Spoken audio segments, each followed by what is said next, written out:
Նախորդ տարվա ոչ քաղաքական ամենաքննարկված թեմաներից մեկը հավանաբար օդի աղտոտման խնդիրն էր։ Ով է աղտոտում, ինչու է աղտոտում, ինչպես է աղտոտում, վտանգավոր է, վտանգավոր չէ, հարցեր, որոնց պատասխանները հասարակությունը այդպես էլ հստակ չի ստացել։ Միջազգային կառույցներն արտահայտում են իրենց մտահոգությունը, տեղական պետական մարմինները լավատեսական հայտարարություններ անում, բայց դրանից չի փոխվում զգացողությունը, որ վատ օդ է շնչում։ Իրավիճակը ես գնահատում եմ բավարար, ոչ վատ։ Երևան քաղաքում մենք 225 չափագրում ենք իրականացրել, ընդամենը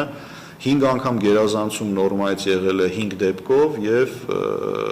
20-25 դեպքով եղել է մինչեւ 5 անգամ գերազանցում, իսկ մնացած դեպքերում մենք գերազանցում չենք արձանագրել։ Իրավասու մարմինը տարվա ընթացքում ստուգումներ է իրականացրել հանրապետության տարբեր հատվածներում, ֆիքսել է օդի աղտոտման բազմաթիվ դեպքեր։ Խնդիրը սակայն դժվար թե լուծվի պլանային ստուգումներով եւ ընդունված մոտեցումներով։ Քաղաքներում եւ քաղաքամեծ տարածքներում արտադրական գործունեություն ծավալող մեծ ու փոքր օբյեկտների մեծ մասն, օրինակ, տարվա այս սեզոնին օգտագործում են մեքենայի այրված յուղ կամ աղացած անվադող ջեռուցման համար։ Դա օդի աղտոտման երաշխավորված աղբյուր է։ Մոնիտորինգ պիտի արվի իրավիճակի։ Տեսնենք, թե շրջապատում Հայաստանի Հանրապետությունում, մասնավորապես նաև Երևանում եւ մերձակայքում ինչպիսի ձեռնարկություններ են աշխատում եւ ինչպես են աշխատում։ Ես կարծում եմ, որ տեսարան է ամբողջ խնդրի։ Տեսչական մարմինը չունի։ Դա է պատճառը, որ տեղին ամեն ինչ չի ստուգվում, չեն գնում այնպիսի տեղեր, որոնք կարիք ունեն ստուգման։ Այս տվյալները ֆիքսվել են բնապահպանության եւ ընդերքի տեսչական մարմնի տեղադրած սարքերի միջոցով։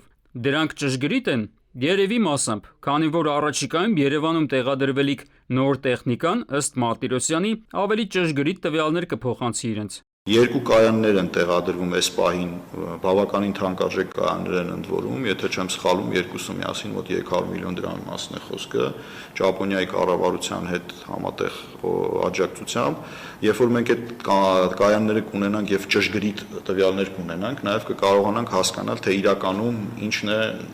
ինչքան է աղտոտված մեր մթնոլորտը, աղտոտված է թե աղտոտված չի։ Օդի մաքրությունն ապահովելու համար պետք է պայքարել դրա աղտոտման դեմ, եւ այդ պայքարը հստակ գործողություններ է ենթադրում։ Անհրաժեշտ է նաեւ թթվասնի աղբյուր ծառերն ապօրինի հատողների ձեռքը բռնել։ Ենթադրվում է, որ այս ոլորտում դրական դինամիկա կա, համենայն դեպս վիճակագրության համաձայն։ Ապօրինի ծառահատումներով մենք ունենք դրական դինամիկա։ Եթե 24 թվականին մենք արձանագրել էինք 13013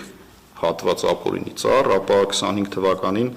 մենք արձանագրել ենք 11852 հատված ծառ։ Մյուս կողմից, էկոակտիվիստներն ահազանգում են անտառաշատ տարածքներում լայնածավալ անտառհատումների մասին։ Դրանք մասամբ հաստատվում են համացանցում երբեմն տարածվող արբանյակային լուսանկարներով, որոնք ցույց են տալիս այս կամ այն հատվածում անտառի նոսրացման փաստը։ Հույս կա, որ նոր էկո-պարեկային ծառայության շնորհիվ գոնե առաջիկայում հնարավոր կլինի նվազեցնել անտառհատումների ծավալները։ Այդ հաշվարկները, որ ներկայացնում է տեսչական մարմին, դա մոտավոր, շատ մոտավոր հաշվարկներ են։ Այնպիսի մարդիկ պիտի աշխատեն այդտեղ եւ այնպիսի քանակությամբ, այնպիսի տեխնիկական միջոցներով, որպեսզի կարողանան ֆիքսեն, թե որտեղ ինչքան ծառ կա տրվում։ Տեսչական մարմնի ղեկավարի խոսքով 2025-ի ընթացքում ընդհանուր առմամբ պետությանը մոտ 24 միլիարդ դրամի վնաս է պատճառվել, որը հասցվել է հանրապետության տարածքում շրջակա միջավայրին, եւ դա գրեթե 300% ավելի է 2024-ի ցուցանիշից։ Արմեն Աթալյան,